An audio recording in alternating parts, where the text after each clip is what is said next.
use.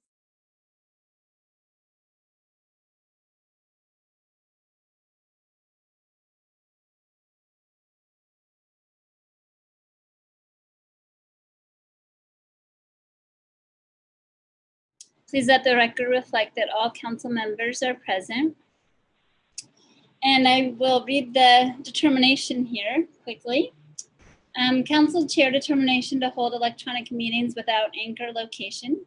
In accordance with Utah Code 52.3.2074, I have determined that conducting meetings of the Ogden City Council with an anchor location presents a substantial risk to the health and safety of those who may be present due to the infectious nature and potentially dangerous health effects of contracting the COVID-19 virus. This determination is based on the following. Utah has been in a declared state of emergency due to the novel coronavirus disease 2019, COVID-19, since March 6, 2020. The World Health Organization has characterized the spread of COVID-19 as a pandemic. The Center for Disease Control and Prevention, the CDC, has determined that COVID-19 is easily spread between or among people who are in close contact with each other through airborne respiratory droplets and may be spread by people who are non-symptomatic. Federal, state, and local health authorities recommend limiting public gatherings, wearing face masks, and following social distancing guidelines that those exposed to individuals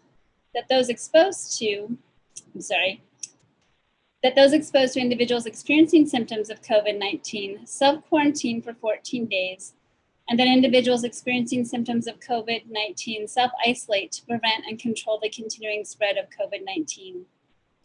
Physical distancing measures are difficult to set up and maintain in the City Council chambers.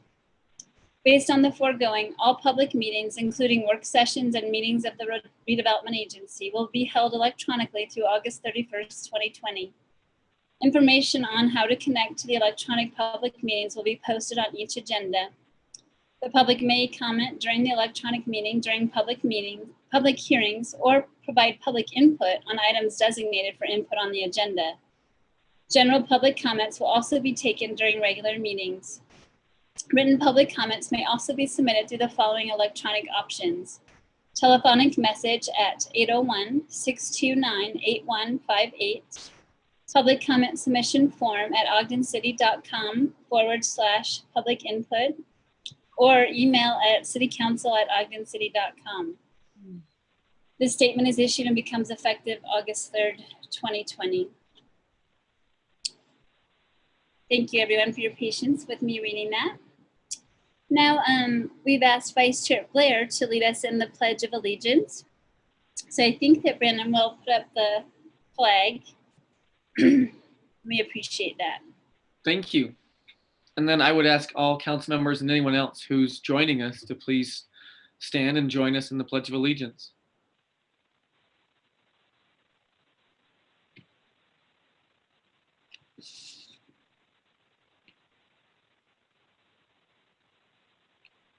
We ready? Ready. Okay.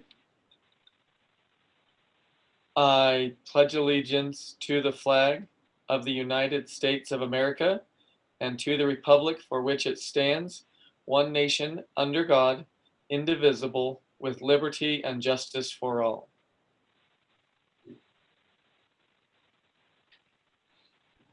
Thank you, Vice Chair Blair. And I ask that you would just join me in a moment of silence.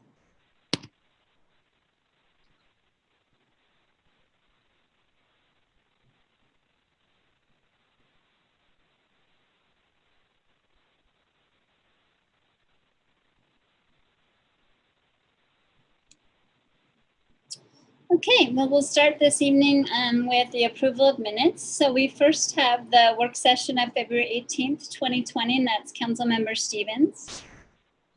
Yes, Chair, they're correct. Thank you. And work session of February 25th, 2020, that's Councilmember Lopez. Yes, Chair, the minutes are correct. And the regular meeting of February 25th, 2020, Councilmember Nadolski. They're correct, thanks. And the work session of March 10th, 2020, Councilmember Heyer. Yes, Chair, I've reviewed them and found them to be accurate. And finally, the work session of March 24th, 2020, Councilmember White. Yes, Chair, I reviewed them and found them to be accurate, and I move that we approve the minutes. Second. Thank you. So I have a motion by Councilmember White and a second by Councilmember Hyer to approve the minutes. This is a voice vote. All in favor? Aye. Aye. Any opposed? Thank you, and thank you all for reading those.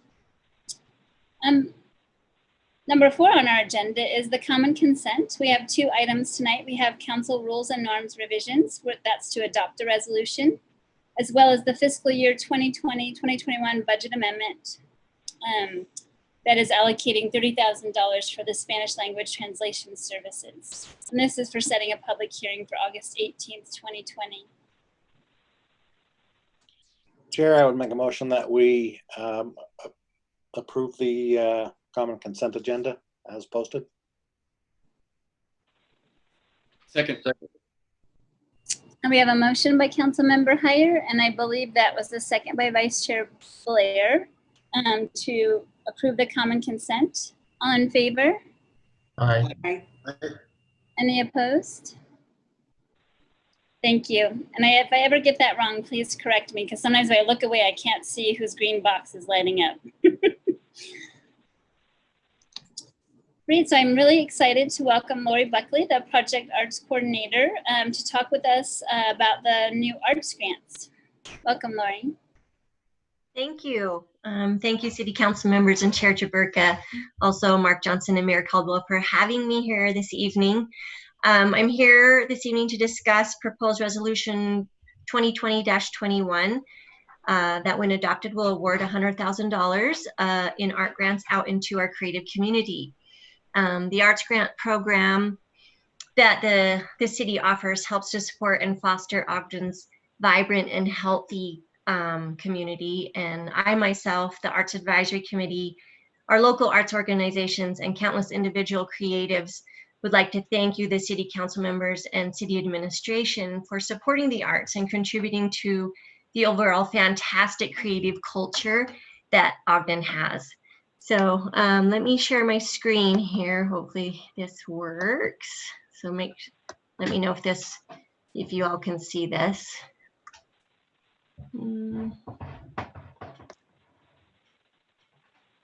Is it working? Hopefully. Come on. There we go. Okay. So, of course, the budget for fiscal year 2021, $100,000 been allocated for arts grants.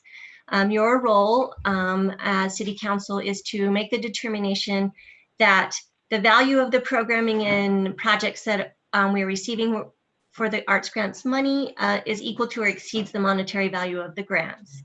This year, 38 grant applications were received, and they were reviewed by the Arts Grants Review Subcommittee, and then they were also reviewed and approved by the full Arts Advisory Committee, and they are recommending that 29 of the 38 grant applications merit funding. We have 7 general support grants and that were total $40,000 and 22 project support grants that total $60,000. As per the Arts Grants Ordinance, we have a 40-60 split of the funding, 40% needing to go to to general support and 60% going to project support. So the general support grants, there's of course 7 grants. We had $76,860 in ask, and 7 of these organizations are being funded for $40,000. And then in project support, we had $150,644 in ask, and 22 of these organizations are being recommended for funding. So again, just to recap, we have a total requested support of $40,000 for general support, $60,000 for project support. You've all received in your packets the arts grants briefs and the review process. And so tonight we are asking City Council to adopt proposed resolution 2020-21 awarding arts grants for fiscal year which is funny, 2020-2021. That is the same. What time is it? I'm sorry, is there any questions? Lori, could you go through the recipients? Just, you went through them quickly. I just think it's, I sure can. So let me just move this thing so I can see what I'm doing when I'm driving around here. Okay, general support. So we have Chamber Orchestra Ogden, Eccles Community Arts Center, Imagine Ballet, the Shaw Gallery at Weber State, OFOM, Friends of Acoustic Music, Onstage Ogden, which was formerly what was on stage, Ogden Symphony Ballet, so that's their new name, and then Treehouse Children's Museum. Is there any questions in that line? So what makes them a general support? So to be a general support, to apply under general support, you have to be an arts-based organization that is a nonprofit. Okay. So they have to have nonprofit status, and their mission has to be an arts-based mission. So that would be why, like, the Give Me a Chance organization applied in general support, but were actually not qualified because their mission isn't an arts-based organization. They are a nonprofit, but they should have applied in project support, and I did inform them of that. So hopefully next year that their application comes in correctly. And then project support, oops, what am I doing here? Pushing wrong buttons. Yeah, take your time. There we go. So, and then in project support, this can be for individual artists, projects like collaboration projects, or an organization that may or may not be arts-based. We have several in here that are an arts-based mission, but some that are just doing arts type of programming. And so to be, and actually to qualify for an art grant, any of their programming has to occur within the boundaries of Ogden City and benefit Ogden residents. So that's another, another thing that we have to look through on their application to make sure that the programming and the event is happening in Ogden City. So here, the Banyan Collective, which is band sessions, that happens year round on First Friday Art Stroll. They do a podcast and musical programming. Benjamin Zach, Eyes on Ogden, he's a photographer that's doing a project that's focusing on several community members of Ogden, and his photographs will be actually printed and displayed around downtown Ogden. Let's see, the Boys and Girls Club of Weber Davis, they have some arts programming that they have available for the children that are clients of theirs that attend the programming there. Gabriel Gordon is doing, and hopefully we'll be able to do this, he might have to be doing him outside of the senior centers and have them maybe open the windows, but they'll do concerts at the senior centers in and around Ogden.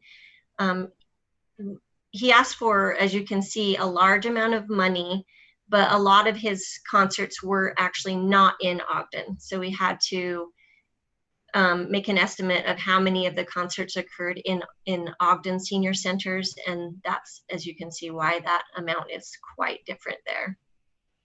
Of course, Good Company Theater, supporting their theater and theatrical productions that they put on here in Ogden.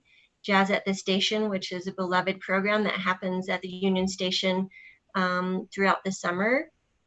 And then we have the Hispanic Festival is being funded this year. Next Ensemble Season of Performances, an LGBTQ+ theater performance, Nurture the Creative Minds Day of the Dead, and the Season of Performances by Ogden Concert Band, the Ogden Film Festival, Ogden Movement Collective, which is a new application this year, and that is, let me see if I make sure I get this exactly correct, what they're doing. It's a performing arts concert featuring community voices in the medium of contemporary dance, monologue, guest performances, and it will be done with Ogden School District students, and there'll be music performances along with the dance and monologues. So they're planning on this happening in May of 2021 at the Monarch. So hopefully by next year we'll be able to have public gatherings for this to happen. And then of course Ogden Nature Center's Earth Day. Ogden School Foundation's Festival of Arts, they do this yearly, and this benefits about a little over 2,500 students enter this. It's an art contest. Juneteenth Festival, Salty Productions Magazine, Tribal Love Dancer, which is African drum and dancing, that it's actually goes into the local schools, and Deja Mitchell heads this up, and she brings in performers, and they teach the students about African culture, and they get to drum on the drums and learn how to do African dancing. A new one for this year is the Weber Arts Council is doing a playwrights residency where they'll bring in a nationally known playwright that will do some courses and do a short play with people who are interested in playwrights and theater production. And then Weber State Arts Learning is learning about Utah birds, and this is something that will be in local schools, and it's an art project where they'll be doing a project where I think it's like stained glass type work, if I remember correctly, and it will be installed out at the Nature Center. And then Weber State has their Upward Bound program, and they're doing a We Are Ogden mural at, and it's a small mural that's going to happen at what's the baseball stadium name? Lindquist Field? Yes, Lindquist. And then Youth Impact has a welding arts program for their clients, and where they're teaching the students a skill of welding while they're doing a creative project. And so that is all of the projects that we are funding. We had a total request of $227,504 of ask, and had to narrow that down into $100,000. So this is actually an image there of the Tribal Love Dancer, African dance and drumming, one of the schools. So. Great, thanks so much for that overview. You're very welcome. Questions or comments from council members? I have a question, Laurie. Sure. Just because these are strange and unique times, I'm just wondering, I know a lot of people have grand plans and it all sounds wonderful, but what if some of these things aren't allowed to happen, or they don't get to happen this year? Do we check on those things, or does that money just roll over, or how does that normally, like before this happened, we required them to finish their projects, and if they didn't, then they had to return the money. But because of the uncertainty of times, and this happened actually for the 1920 fiscal year, I had about seven of the grants I offered them an extension on their grant, and they had to give a plan of why they're extending, what's the proposed date, because a lot of them are public event type projects. And so we've offered them extensions on their grants. And this grant cycle and the application process actually happened before. So this happened, the grant cycle opened in January and closed March 13th. So we were in and done with the applications before COVID actually,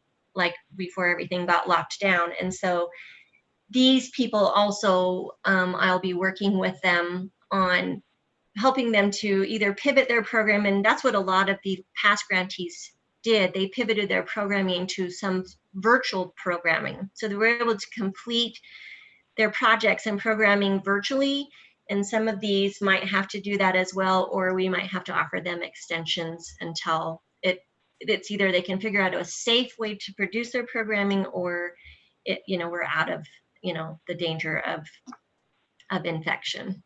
Perfect. Okay, I just wanted to know how that worked with COVID? Sure. Thank you. That's a good question. I appreciate your flexibility for that. That's a rough situation. It is, and we definitely didn't want to be taking money away from these small arts organizations that, you know, really depend on us for support.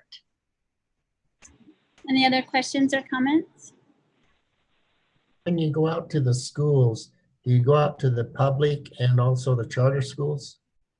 It depends. Some of the programs do all of the schools, and some of them only do, you know, they kind of pick and choose and do a few. So it just depends on each grantee and their programming. And a lot of times they have to work with the schools to try to get in on their schedules, you know, to fit in where there's not any testing or other things happening. So I know that that is getting time at the schools that's not conflicting with something else is hard for them too. So they do their best to get in most of the schools. I do know that though.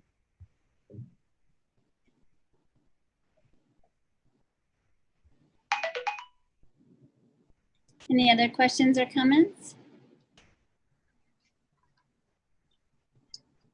Well, before we open up for public input for this public hearing, I should just mention that I think I mentioned this in a work session that there's many grants involved in this that go to Weber State arts programming of some sort. And I just need to declare that although my spouse works at Weber State in the art department, none of these grants go to support him financially in any way. So I don't think there's a conflict of interest. I just wanted to make sure that everybody's aware of that though. Great, Chair so Tabarka? yes, Councilmember Lopez. So just since you brought up the conflict of interest, it's a good time for me to bring that up as well. I'm on the board of directors for LUPEC, and I'm the founder of that organization, and they're being proposed to be award funding this year. And I think I should recuse myself for that reason. This is very difficult for me because I'm very, very, very big supporter of the arts, as all of us are. And I always like voting on this item. Down the road, I don't know if maybe I'll have to talk to Janine or someone and see if there's anything that could happen to handle these different so I can vote on the whole package, but maybe not on that particular item. But it doesn't matter now. I'm okay to recuse myself from voting if that's okay. Great. So I think the last time we did this, and maybe Brandon or Janine, you can chime in. You could go ahead and leave the meeting if you'd like to, Councilmember Lopez, and then we can let you know when we're finished with the process. Is that what you would recommend, Janine? Yeah, normally we would have him leave the room. So I think the only option would be to have him leave the meeting, and then we can text him. Brandon can text him, or I can text him when it's time to come back in. Does that sound Okay, okay? so absolutely. So would you like me to do that right now? Yes, I think that would be appropriate. Okay, I'll be waiting for a text message. Thank you so much. I appreciate it. Okay. Thank you. Bye.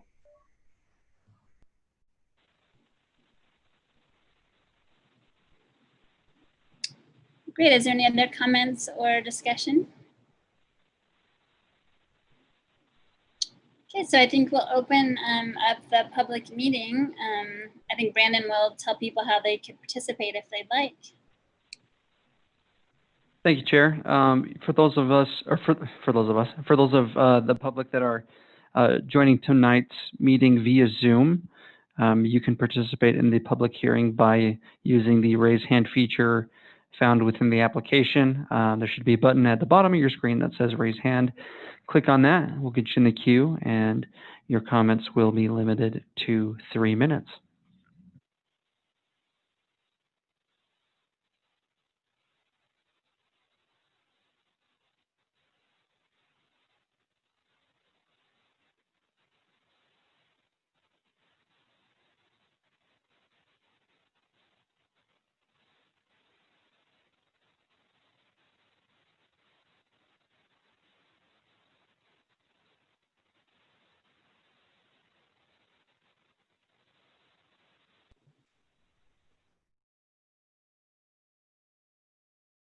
like there's adequate time at this point?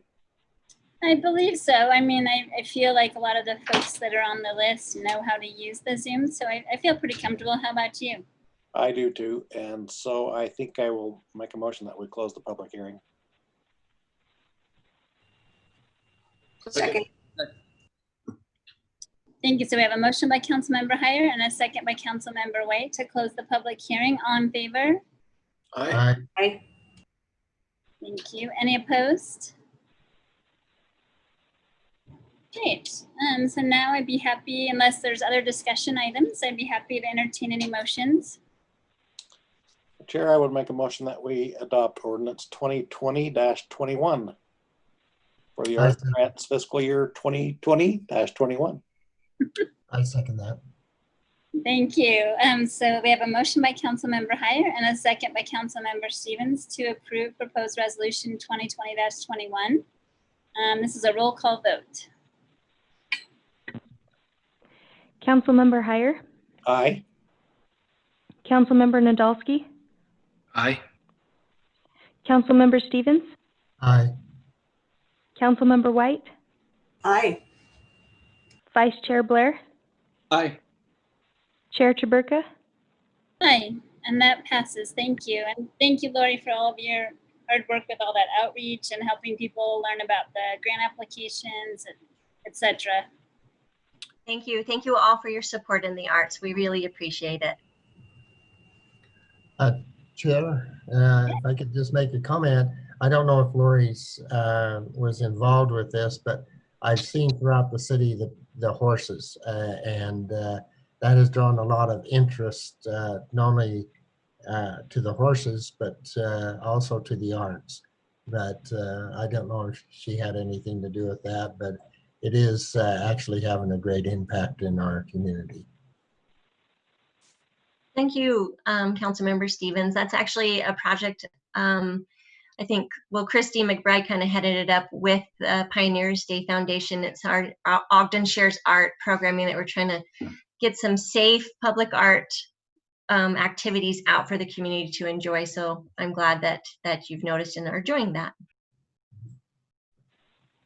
Yeah, thanks for bringing that up, Councilmember Stevens. Yeah, I think it's fun. You just suddenly discover someone you're driving around the community, in unexpected places. It's nice. Thank you. Oh, great. It looks like Councilmember Lopez is back. That was fast. Thanks again, Lori.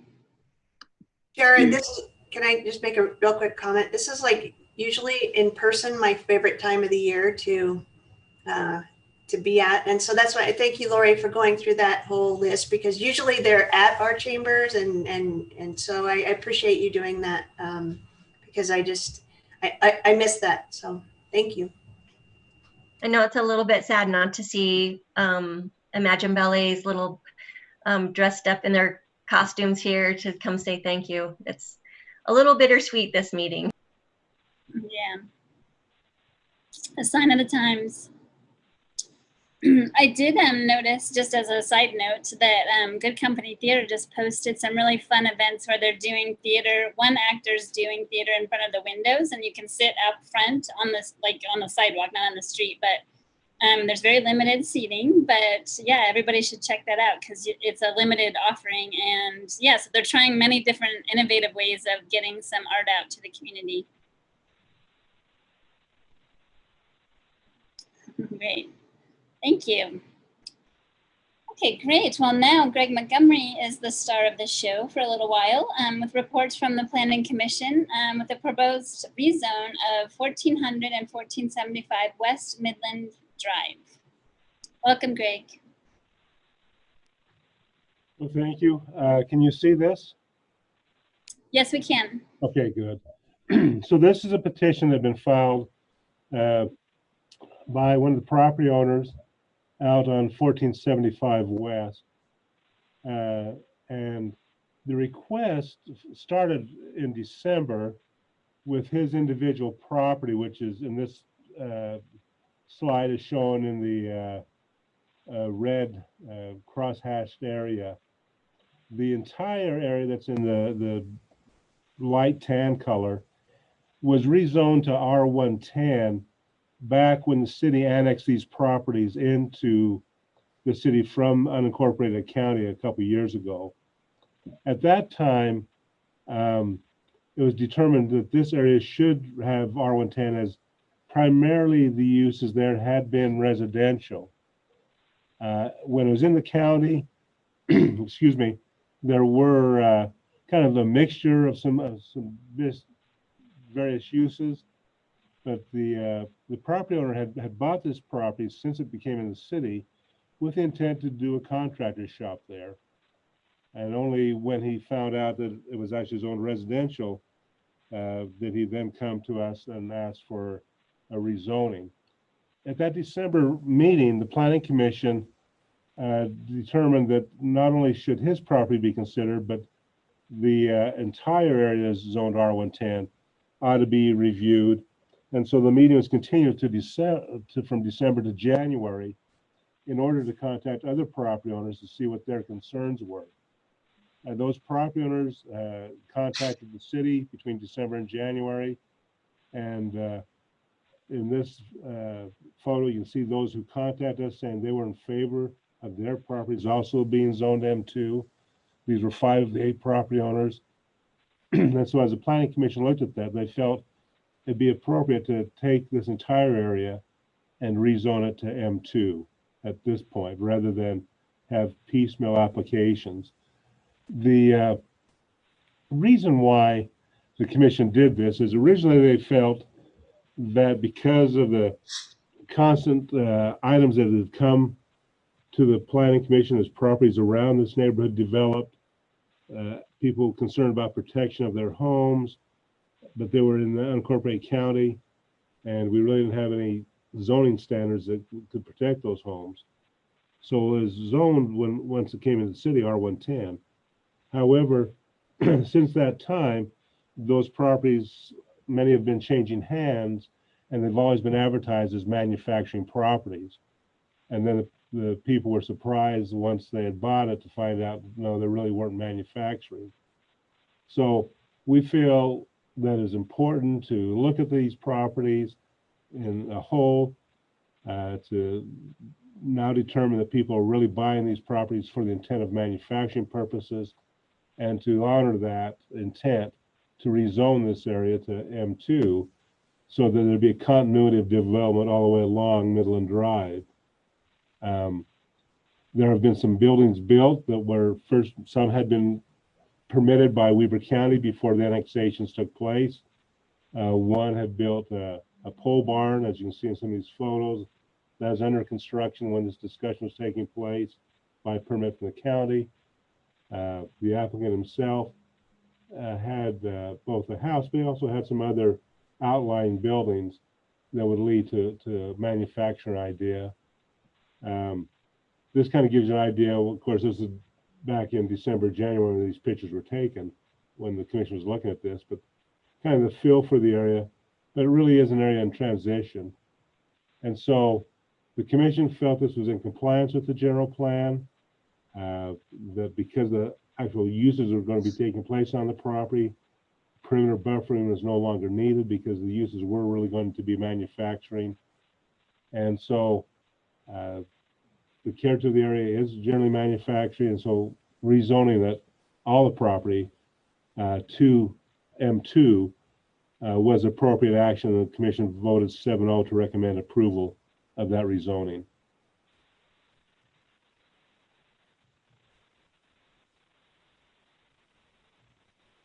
Any questions or comments for Greg?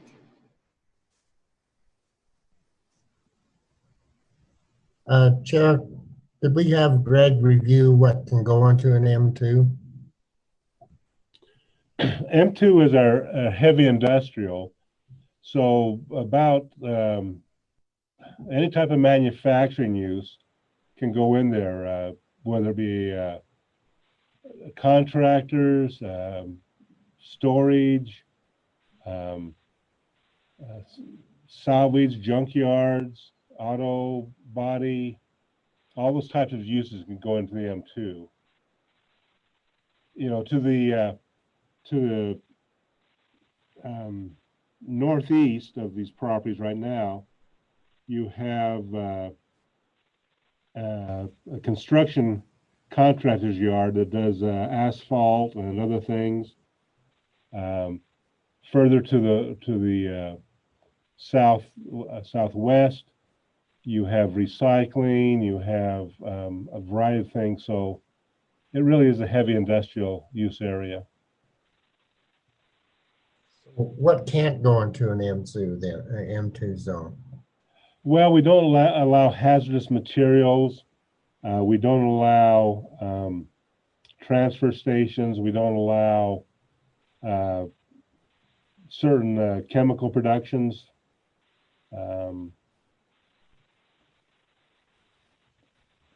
But a lot of variety of things can go into M2.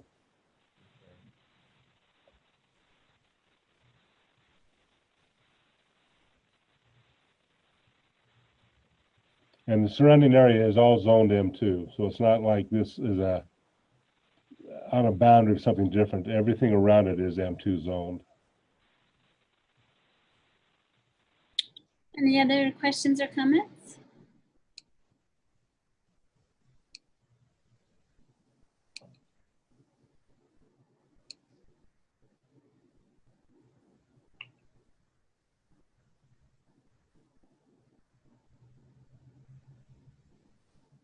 I'm not seeing any. We could open for public input if there's no more comment.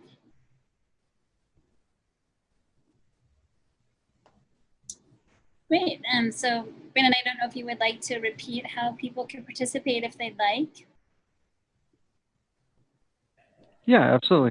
So if you would like to participate in any of tonight's opportunities for public input, you have to be joining us through Zoom.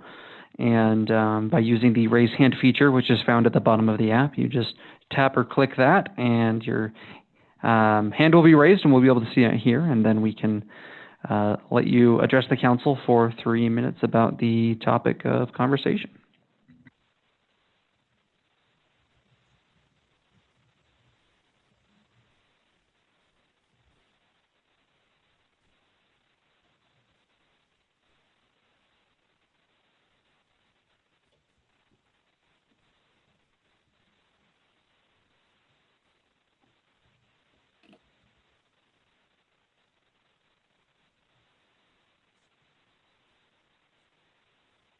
I always like to give a couple extra seconds just in case. It's very hard to read a crowd when all you see are names. Okay, if there's no more discussion and no public input, I'd be happy to entertain any motions. Chair, I'll make a motion that we adopt ordinance 2020-32. Second. So we have a motion by Councilmember Heyer and a second by Vice Chair Blair, and this is a roll call vote.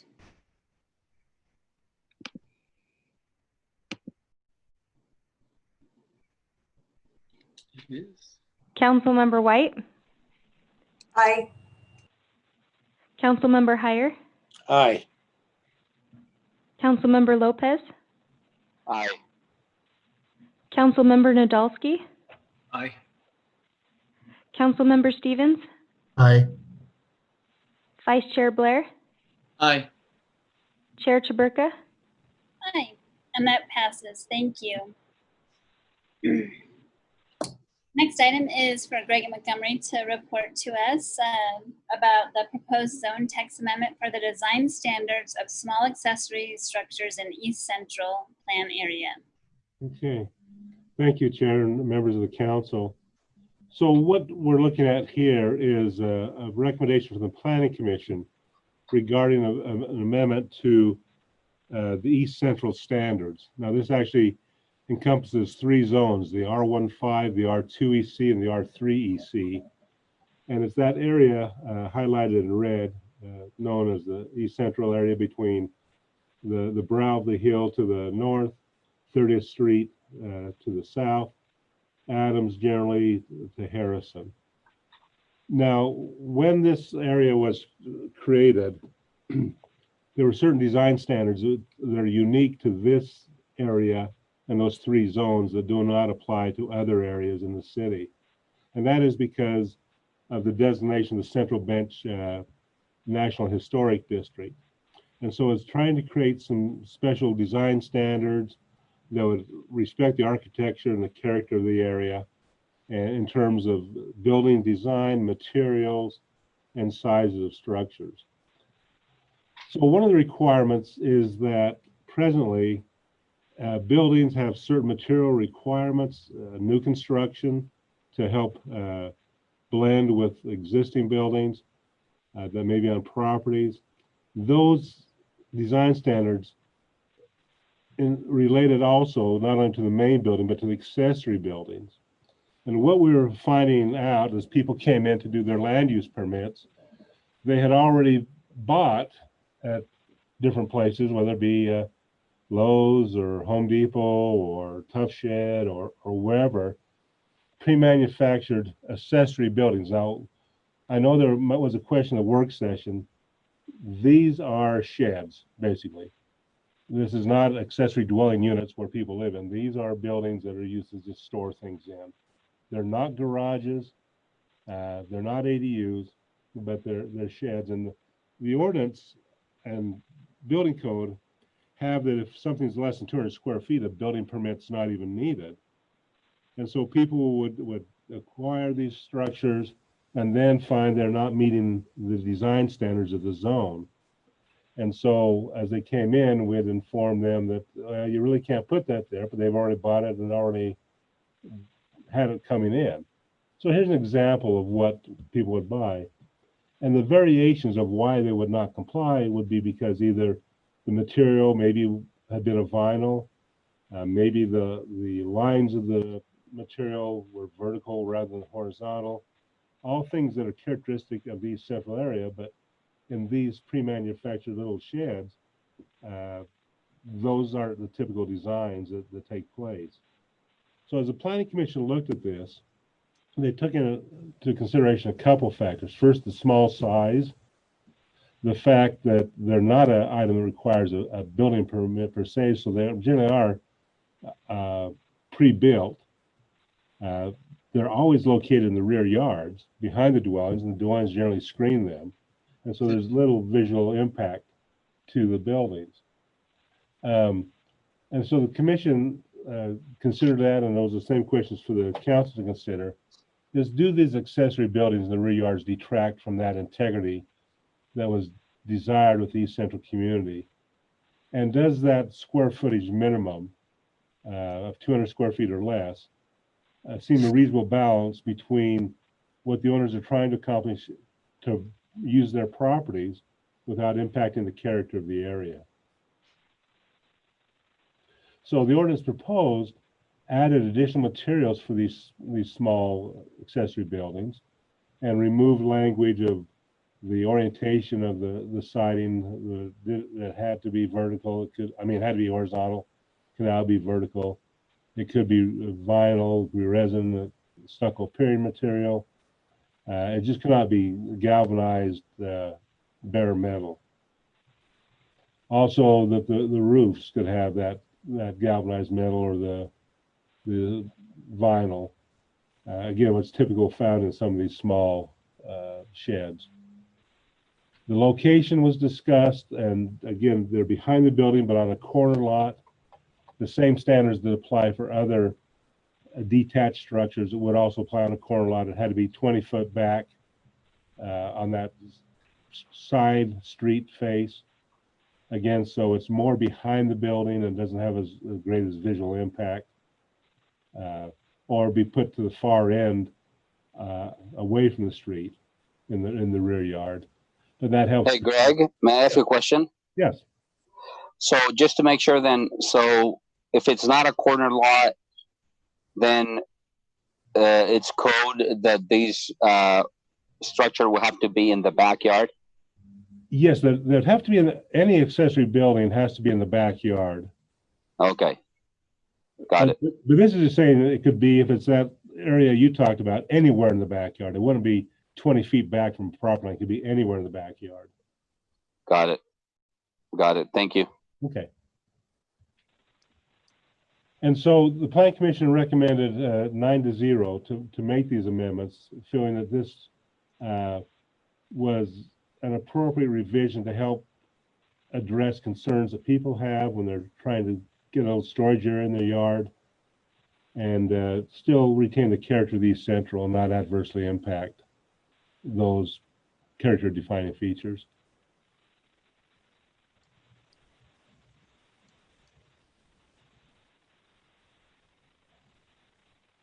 Good. Any questions or comments for Greg? Chair, I did have a question. Greg, if you could go back one slide on that, the first one on the left, the first diagram, that's showing 20 foot from the side yard setback. Is that meant to be that, or is it anywhere in the rear yard, or is it got to be 20 feet away from the side yard setback? It's 20 feet away from that side yard setback, that accessory. Okay, I understand.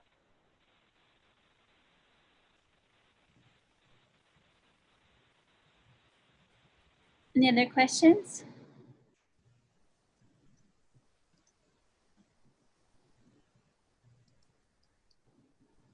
Okay, well, we can go ahead and accept any public input on this item if no one else has any comments or questions.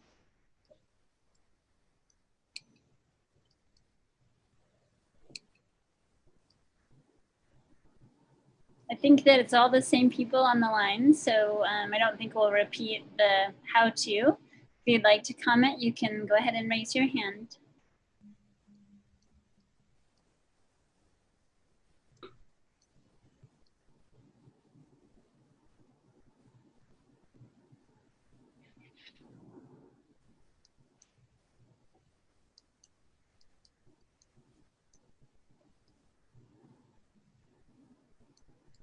Okay, well, I don't see any hands raised. So if I were to make any public input as a resident of that area, I would say I'm all for it, because I might accidentally already have one of these in my backyard. But that's just a true confession. But I'd be happy to entertain any motions. Chair, I'd make the motion that we adopt ordinance 2020-33. Second. So we have a motion by Councilmember Heyer and a second by Vice Chair Blair to adopt ordinance 2020-33, and this is also a roll call vote. Councilmember Lopez, Aye. Councilmember Nadolski, Aye. Councilmember Stevens, Aye. Councilmember White, Aye. Councilmember Heyer, Aye. Vice Chair Blair, Aye. Chair Chaburka. Aye, and that passes. Thank you.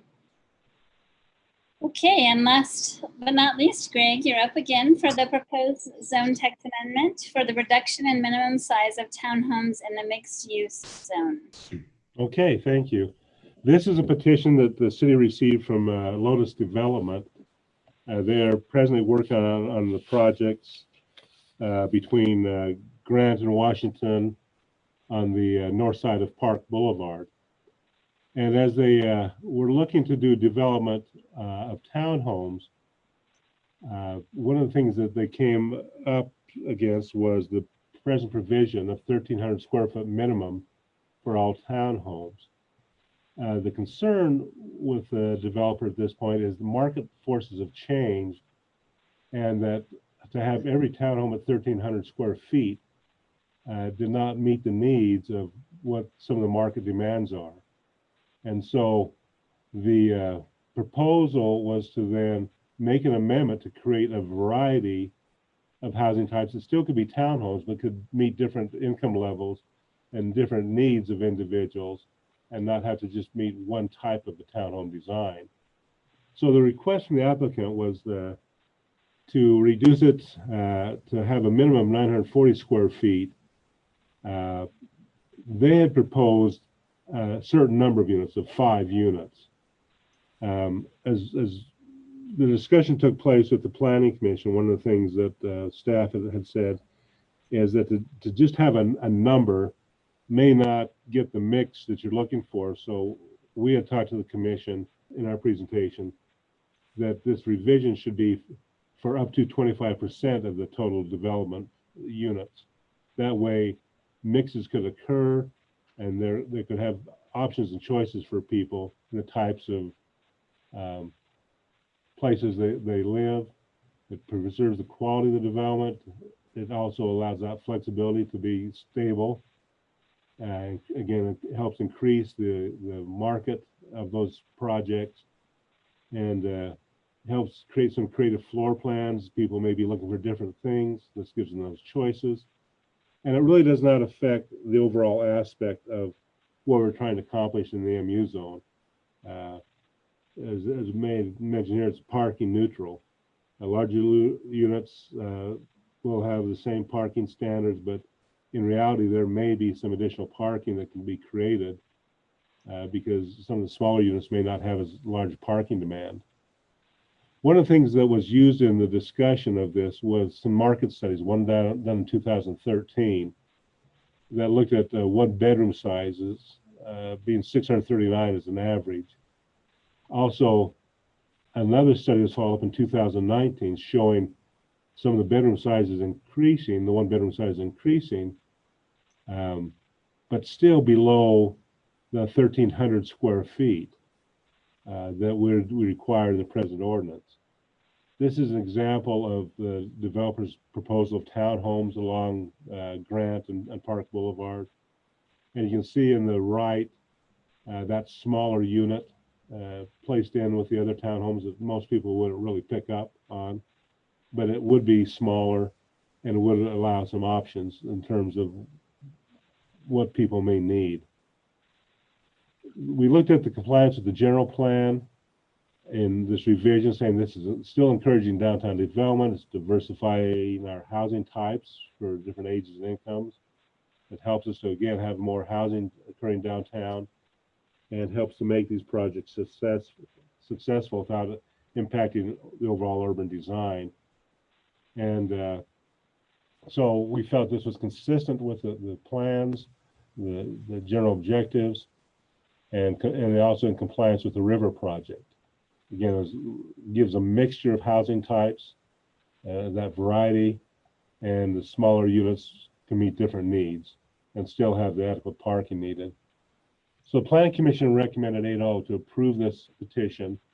And as Glenn had mentioned in the work session, discussions of the last work session, the petition really talked about single bedroom, one-bedroom units. We don't have that provision in the MU ordinance. We just say, here's the size. It's up to the developer how many bedrooms he wants. So we felt it was also important here to say, here's the square footage. 25% of the units can be this square footage, and let them choose whether it's a one bedroom or two bedroom that's this size.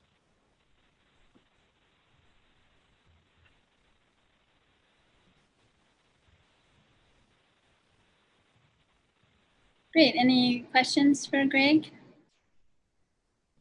And I don't believe the developer has joined us, but they were with us during the work session and answered quite a few questions. So when you downsize, Greg, do you decrease the quality of the product? No, you don't. In fact, some of the things that take place are maybe some upgrades to attract people into those units. Okay.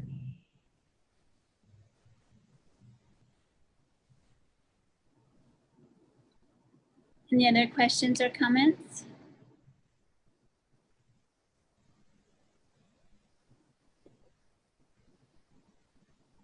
So Greg, just as a question about kind of process, after we make this decision, do we also see a development agreement from this developer, or is it already in place and it doesn't come to the council? Yeah, this would not, because these properties are all privately owned. There wasn't any RDA switches or changes or exchanges that took place as part of this project. So the site plan I showed you is what the Planning Commission has looked at and has approved, just subject to the ordinance being amended. Thank you. I'm just curious. Yeah. I know some neighbors there are really wondering what's going to happen on that property and are excited for something to be developed. Yeah, and in fact, maybe just to, let's see if I go back here, just. Yeah. So anyway, you can see how this occupies that area of the townhomes. We can't see your screen. I'm sorry, Greg. Oh, okay. Just a second. It happens to the best of us. Yeah, it does. Okay. You see that area here? So you have the townhomes. Mm-hmm. So here's Grant. Here's the River Parkway. Here's where the Ogden Brewery is taking place right now.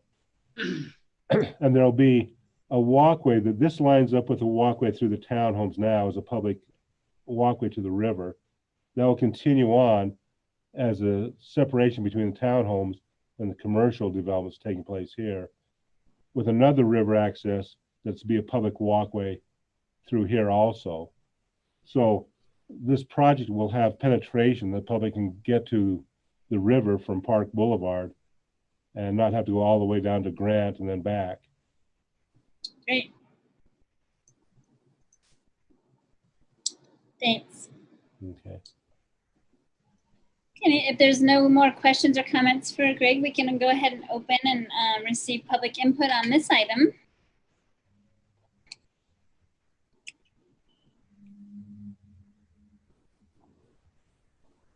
I see one hand. Angel Castillo, you're the first to comment. Please state your name for the record and limit your comments to 3 minutes. Good evening, council members. Thank you for your time. I just wanted to, Angel Castillo, sorry. I just wanted to voice my support for this reduction of maximum square footage. As a matter of fact, I would even encourage the council at future dates to consider even smaller units because as you all know, I've been extremely concerned with housing attainability in our community, and part of the developer's pro forma is making things work. And while not LIHTC financing or specifically lower income housing, smaller units are germanely cheaper. And many cities are considering micro units. And especially when you're working with a developer like Lotus, that has a reputation for building quality products. I think it's important that we look at that and make sure that we can allow developers to build what makes sense for them, provided that the quality of the exterior and the units remain the same. So I strongly encourage you to support this reduction of property for the, minimum square footage, because it's going to help us with our housing attainability issues that we're looking at in Ogden. Thank you. Thanks, Angel. Any other public comments?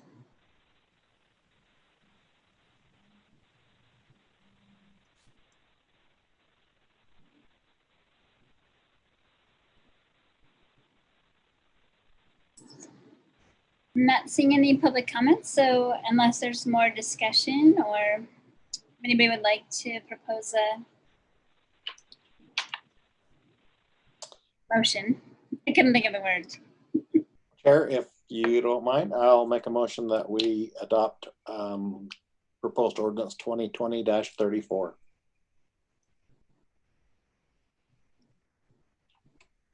Second. We have a motion by Councilmember Heyer and a second by Vice Chair Blair for adoption of proposed ordinance 2020-34. This is also a roll call vote. Councilmember Nadolski? Aye. Councilmember Stevens? Aye. Councilmember White? Aye. Councilmember Heyer? Aye. Councilmember Lopez? Aye. Vice Chair Blair? Aye. Chair Chaburka? Aye, and that passes. Thank you. And thanks so much, Greg, for all of your time this evening and your preparation. I really appreciate it. You're welcome. Now we have time for public comments. This is an opportunity to address the council regarding any concerns or ideas on any topic. We certainly want to make sure we're considerate of everyone at the meeting, and so this public comment will be limited to 3 minutes per person. And we ask that you state your name for the record after you proceed in the, after you raise your hand. Thank you. Amy Wicks, the floor is yours. Please limit your, like Chair Chaburka said, please state your name for the record and limit your comments to 3 minutes.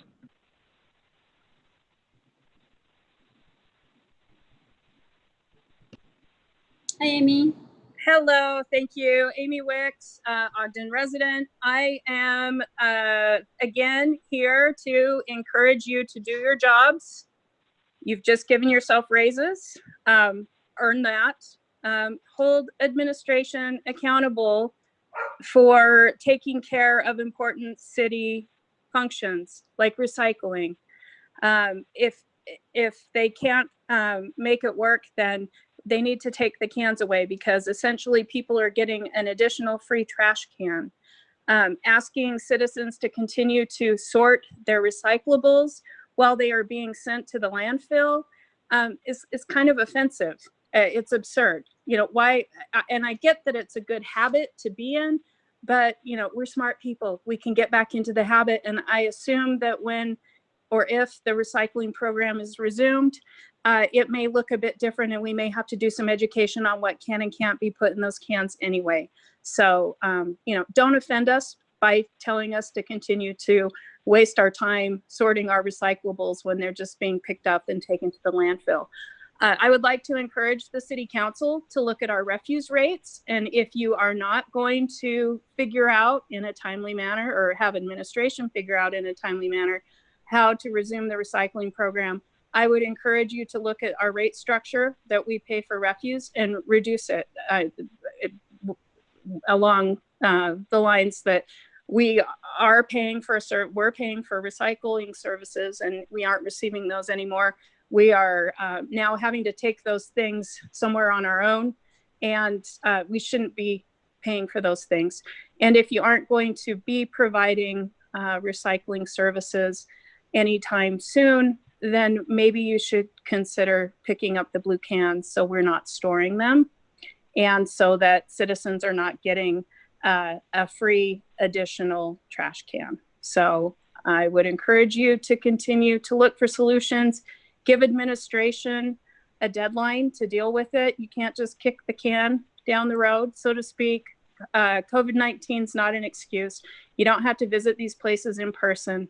A lot of people, you're doing Zoom meetings right now. If that's appropriate for a city council meeting, that's appropriate to figure out if some sort of system would work for our city. So please do your jobs. Thank you. Thanks, Amy. I don't know if administration would like to comment on that or wait till later. I can cover that through the comments in a minute. Okay, thanks.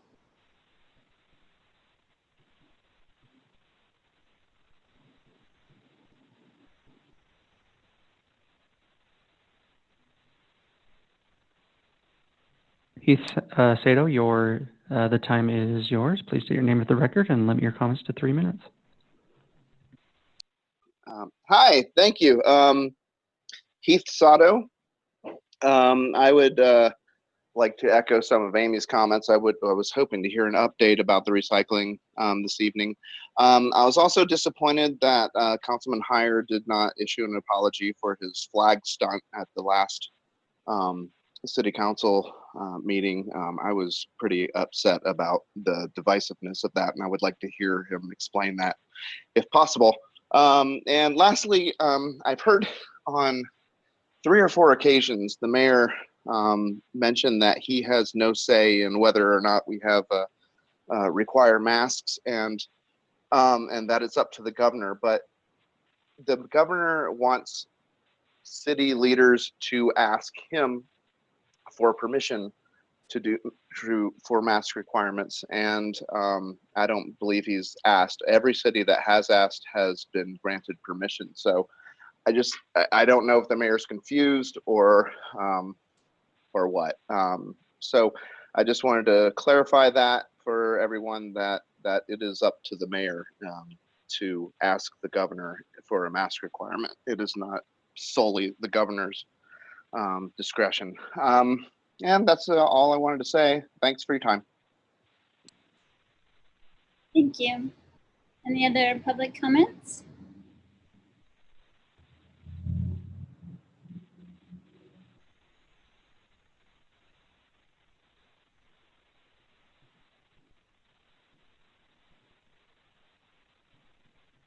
Angel Castillo, the floor is yours. Please state your name for the record and limit your comments to 3 minutes. Hi, Angel Castillo, Ogden resident. I just wanted to put in the city council's ear that we really need to strongly consider what we're doing with regards to ADUs, and there's an impending ordinance that is for C2, C3, which basically is going to limit or abolish multifamily housing in commercial districts. And while I understand some of the city's motivations behind that, we need design standards. That's very important. We want to have good, solid development.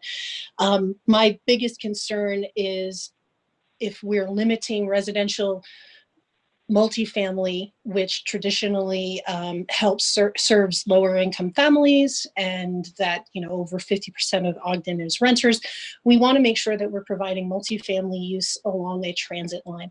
And so I'm going to be reaching out to council members with a longer explanation of, you know, and links shared to other cities and some data about how important that is. But we're at a critical time right now as we continue to grow, that we need to make sure that we are enabling developers to build quality, affordable housing and allow people who own property to fully exercise their property rights and build a pathway to financial wealth with regards to renting to family members, or with regards to ADU having, you know, the ability to let people age in place. So it's an extremely important decision that's going to be coming down the pipe. I know you don't take it lightly.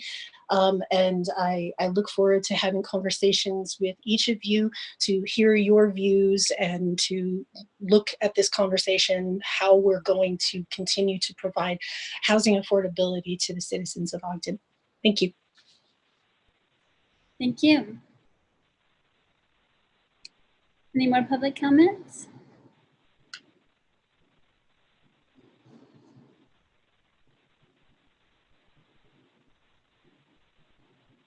I don't see any other hands raised, but I do want to acknowledge I really appreciate those of the diversity commissioners that are attending. We appreciate you participating.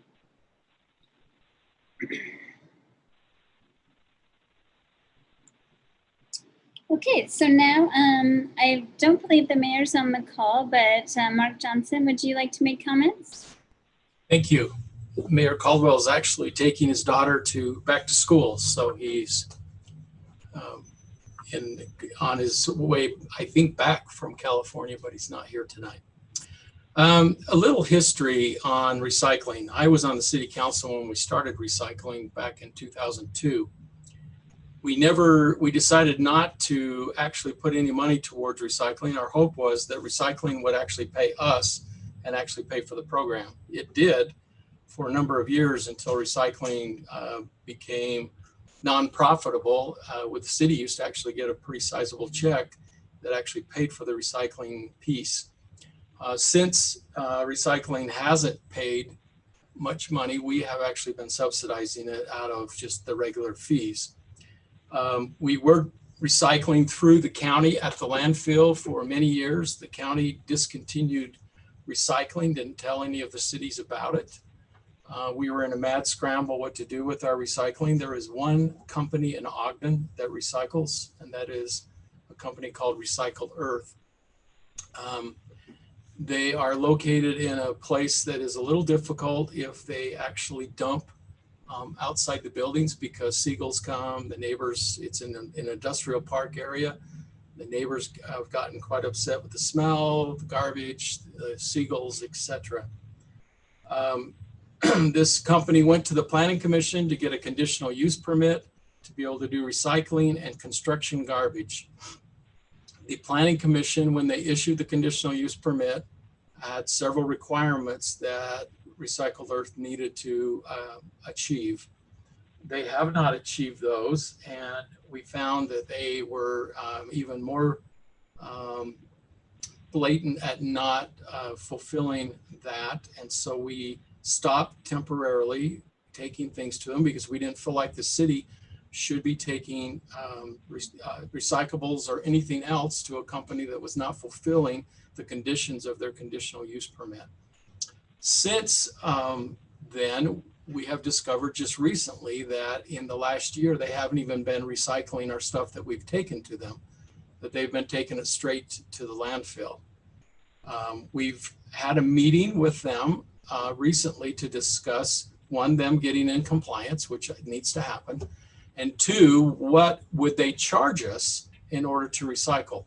And they're coming up with those numbers. Those numbers change monthly. We're supposed to be getting those numbers from them for the last year, which we'll attach to our tonnage and get an idea of what it would have cost over the last year had they actually charged us what they needed to and then actually recycled what we'd been taking to them. Our hope is that we are back recycling soon. If they don't comply soon with the Planning Commission's conditional use permit, it could go back to the Planning Commission and they could withdraw the conditional use permit. The only other two Northern Utah recycling opportunities, one's in Logan and one's in Salt Lake. Considerable distance to travel, but we are actually pricing those two agencies also to see what the price would be. And then we will be coming to City Council and to the public and saying, here are our options, here's what it will cost. And our hope is to be back recycling as soon as possible. I think that both the meeting was very productive with Recycled Earth and us that we held this past week. Our hope is that we can have the analysis to you in the next week or so, and then hopefully be back and actually recycling the product that we're collecting and taking. That's a brief summary of where we are and what we're trying to do. Hey, Mark, can I ask, I mean, a lot of other people have asked this too. Is there a way to update the website or Sure. give some communication to folks so that, you know, when they're, a lot of people, and I apologize, but not a lot of people read the paper, right, or get this news. So I think some people are kind of hearing wind of this and then they're kind of trying to figure out for themselves what to do. So I wonder if we could put a message. We will do that. We'll do Yeah. that tomorrow morning, and we'll keep it updated as we go. Yeah, I've even tried to We're refer not trying to throw the vendor under the bus either, and I don't want it to sound that way.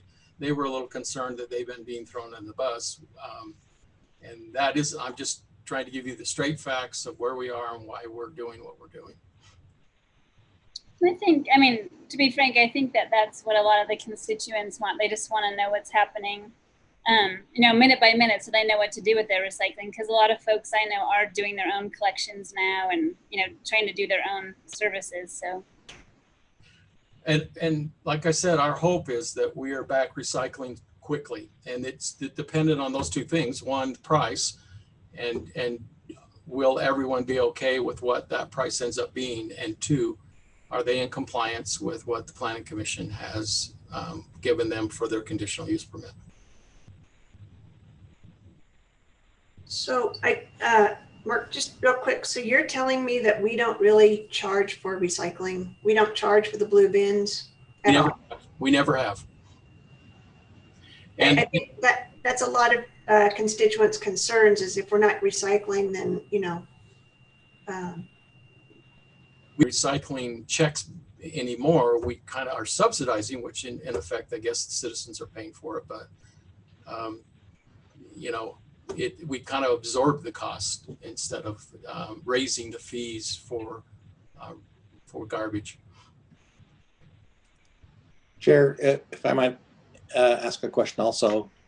In the interim, since we really aren't, none of the trash is going anywhere but the transfer station, wouldn't it make some financial sense to only put one garbage truck on every street every week instead of two?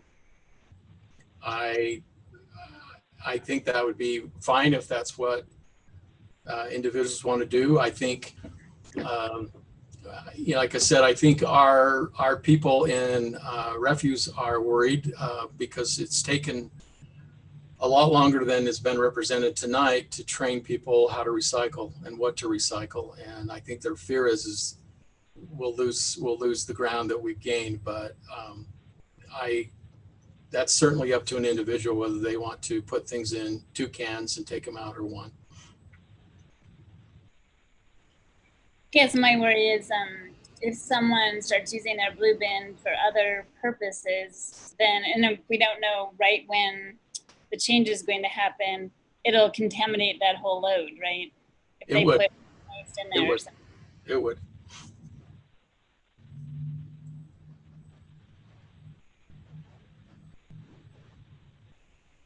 I don't have any other comments than that tonight. Thank you. Thank you. Chair, if I could just make a couple of comments, and I think maybe along with your pricing with other agencies, I actually do agree that maybe not having the blue cans available would be optimal. And I know that, and because I think we're going to have to recycle differently. I don't think we're going to be able to take everything. So if you took the can away and then brought it back and said you can only recycle cardboard and or aluminum cans, I think that might help us with our recycling efforts. So if you could have the refuse guys take a look at, guys and gals take a look at that, that might be optimal. And we also would look at the man hours that would take. And like I said, if we can get this back on the road, back going again in the next week or 2, do we want to spend the man hours it would take to pull in all those carts? I mean, we probably pick up trash from 26,000 homes, and that's a lot of picking up carts and then redelivering them again once we get this worked out. So we could take a look and tell you, give you an estimate of what we think that would cost. I guess we could, I mean, I know that they put like notices on the bins. I don't know, we could do a noticing on the bin, that would take a lot of man hours too, but at least it wouldn't be collecting them all and then bringing them back out. I wonder, and I guess I wonder too, and I'm not trying to over dwell on the issue, but I wonder if the Sustainability and Natural Resources Committee would have any advice, about helping with this issue and in general. I know there's a lot of options out there for what we might do in the future. Maybe we'll have an immediate solution that maybe would cost more, maybe transporting to Logan or Salt Lake or something. But like Marcia is saying, I think, it's probably a bigger issue than just this one thing. I guess that's just my wondering, is if they could be helpful at all. I will recommend to Jay that since he's the staff that works with that committee, that be on their next agenda. Yeah, I mean, I know in other communities I've lived in, you actually pay, you pay like for a tag for your trash and you don't pay for the recycling. And then there are really strict regulations in some communities about how you have to separate it before it gets picked up. So, it's a possibility that community members would be willing to take on some of those responsibilities, even though it's a lot of extra effort. Yeah. Great. Any other comments about that? No, I would just like to say that if, maybe an update to our staff within a week or 2, I guess give you a couple of weeks, but I think an update would be optimal so that we can at least have a better idea of what we need to do. And what we can tell the constituents. I think we're all just kind of trying to figure out what to do. And so an update to our staff and leadership would be great. We'll do that. And I'm hoping we have pricing from the other 2 locales, and we'll also have the pricing of what it will cost to actually get them to recycle. And then we'll be back in front of you probably in a work session where we can talk through it. That would be great. Yeah, I think a lot of people are just confused now about what they're supposed to do. A lot of misinformation out there. I hear you. I hesitate when I separate at my house right now myself. So Mark, you think 2 weeks? You think we'll have pricing by then? I'm positive we could do 2 weeks. That'd be great. Chair Chabarka? Yes. If I may, I have another question related to recycling. Sure. It's a question for administration. Just if they could address the question about the masks that was asked in the public comments, please. I don't know that I can answer for the mayor on this. It was our understanding that the governor looks at requests from the local leader and also the health department. And our health department isn't recommending mandatory masks. And so I think that the mayor felt like that the governor probably wouldn't react to that. And it's odd, but we get as many phone calls against masks as we do for them. And I would say it's almost 50-50. And so it's a difficult subject. It's unfortunately not about health anymore. It's a political subject. It's where I think it's ended up. So I think we're analyzing it similar to what the governor is. Our number of cases has gone down similar to what the states has gone down. So our hope is that people are wearing them. There's most of the grocery stores and stores now are requiring them to go in. And I've noticed a big difference when I've gone to the store. So I don't know if that answers your question, council member, but we think it's a little more involved than what was represented when you go to the governor. Is that something we can find out? Yeah, I think you're right. In my day job, I think that you're correct, Mark, is that it would probably be a joint letter between the city and the Weber County or Weber Morgan Health Department. I guess it just depends on if we've asked the health department if they'd be willing to do it too. Sorry, Martian, I didn't mean to cut you off, Councilmember White. No, is there a way to find out what that is? I think that would be, it seems like there's a lot of misinformation. So if we exactly knew, that would be. I agree. I second that, Councilmember White. I would love to, if someone could please help us find out. I understand. I completely understand that this has become political, and I agree that it is very unfortunate. But it's still a big problem and a big issue, and I think that our responsibility is not to be political about it, but to be responsible and listen to the experts. And if I remember correctly, not very long ago, there was an email that came out from the health department that was showing scientific studies that were actually advocating for the use of masks, showing being effective in reducing the transmission of COVID. So I know what's happening in the political landscape. I just hope that we can rise above that and just get some answers. Let's just get some straight answers, and let's just not pass the hot potato everywhere. That's all I'm asking. I get it if somebody doesn't want to do it, and if most council members and the mayor don't want to do it, that's fine. That's okay. But let's just get some answers. That's all. In my experience, going out, I see more people wearing the mask, and BYU did a study on the effectiveness of wearing a mask. And I think there is that information that Louise has talked about. The information is out there. I suggest that we do a joint resolution between the administration and the council in encouraging to wear the mask at one of our council meetings.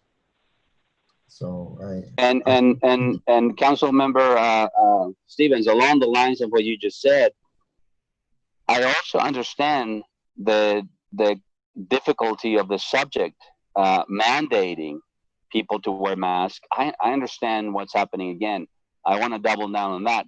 So maybe it's something between a resolution and something else, because resolutions also have no teeth. I mean, I think our resolutions sometimes are not effective. So I just wonder if we could have a conversation about what can we do as leaders in our community to try and persuade. Maybe it's not a mandate. Maybe it's a strong persuasion and maybe is, I don't know. I don't know. Maybe it's some marketing. Maybe we have to do something on Facebook, and I know some things have been done, but if most of us believe that we have to do something, then we have to do something. Yeah. So I understand, Mark. I understand the predicament that political leaders are in now. I completely understand, and I respect that. But I think it's anyway. important for us to lead out and Sorry, Councilmember Stevens, can you repeat that? I couldn't hear you. I think it's important for us as leaders to get something going.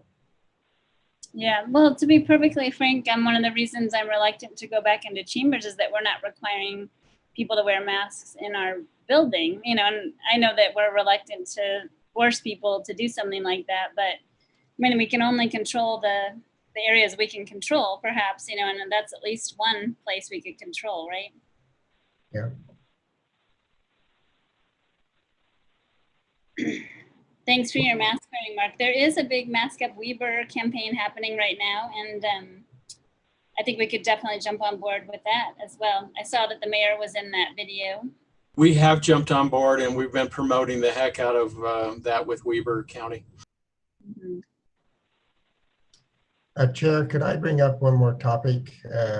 This is different than what we've been talking about, but I read several emails on the problem that we have in the city that we're seeing excessive speeds on our city streets.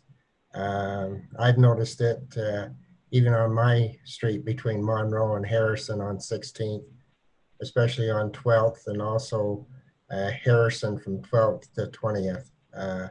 And there has been reports of Washington Boulevard. And so I think we need to maybe look at that and see what's causing this excessive speeds on our streets. In residential, it's 25 miles an hour, and most people are exceeding that speed limit.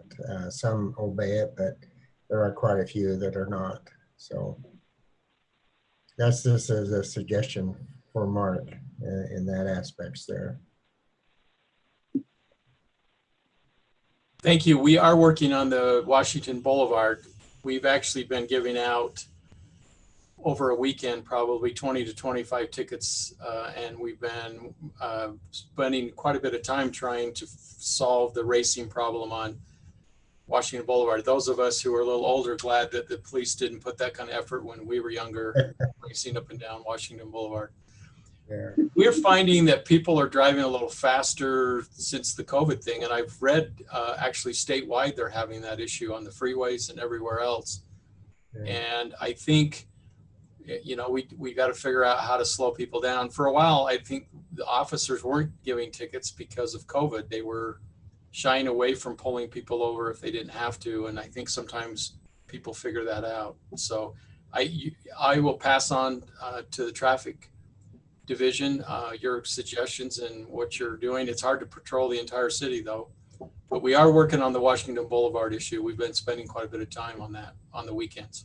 Yeah, I've also noticed between 12th and 20th on Harrison that there is some, it's mainly the bikes that I noticed that are probably accessing the speed in that aspect there. So. Hey, Councilmember Stevens, Yes. I can also mention, we talked about this in leadership yesterday, and Amy Sue is actually looking at kind of what some other communities are doing about looking into some things about drag racing and racing on Washington and Wall Avenue. So we're looking into it and hoping to get some more answers on that to see if we can maybe make some policy changes for that to address that issue. Great. Yeah, thanks for bringing that up, Councilman or Vice Chair Blair. Yeah, because one of our challenges too is Washington is not a city street, right? So makes it a little bit challenging. Amy, did you want to say something?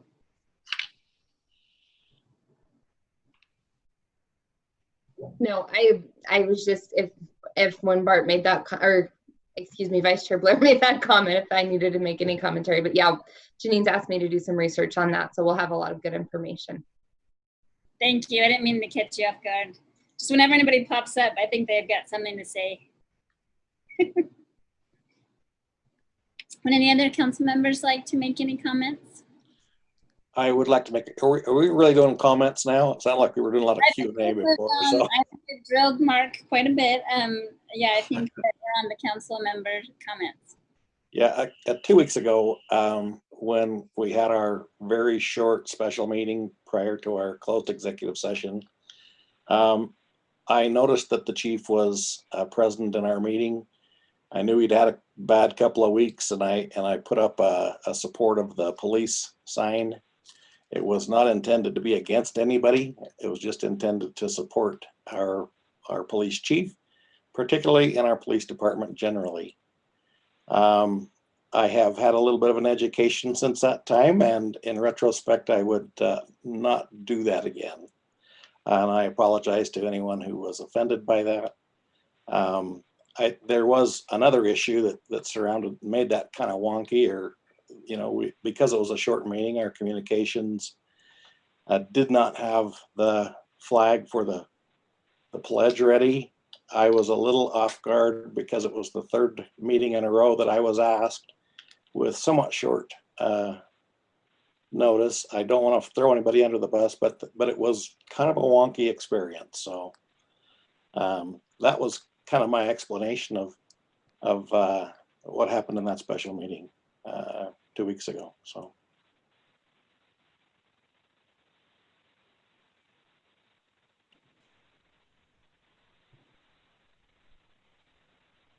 Thanks, Councilmember Heyer. Any other comments?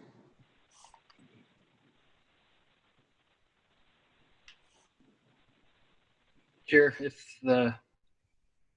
I wanted to ask on behalf of our neighborhood on the East Bench, and I'm sure that there's other neighborhoods in the community that are seeing the same things. There's just a lot of people out and about. There's more activity and later activity out in our city parks, at least the one near here. And some of our neighbors are wondering if the city would consider closing the small parking area to Marquardt Park, which is on the far south end of Mount Ogden Park. There's just this really narrow driveway with a really small parking area that's kind of tucked away and secluded. And the neighborhood's getting kind of tired of watching people come in and out doing illicit things in there throughout the day and in the night with the obscurity that area affords. And it is easy to ask the question as to whether that parking area is even necessary given how much parking we have just across the other side of the field there. And so I was wondering if Mark Johnson and the team would be willing to consider closing that area off for safety reasons. That's interesting. And if you don't mind, I'd just like to make a comment to that. We've used that pavilion back there several times, and I know it's really handy for people that need ADA accessibility to the pavilion. And I know there's another pavilion down low, but that's definitely one reason, because it's always packed back there. But I think there is some, some parking there that allows some access to that. I don't know if that would make a difference to some folks that wouldn't be able to access that area anymore.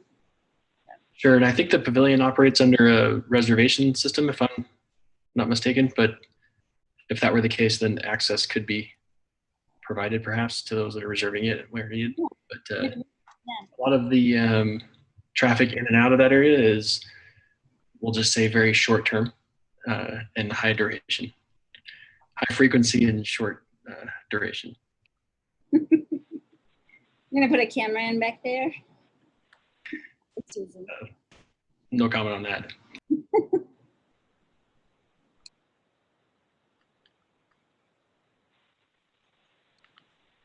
Any other comments? I'd love a response from Mark or his thoughts on that question.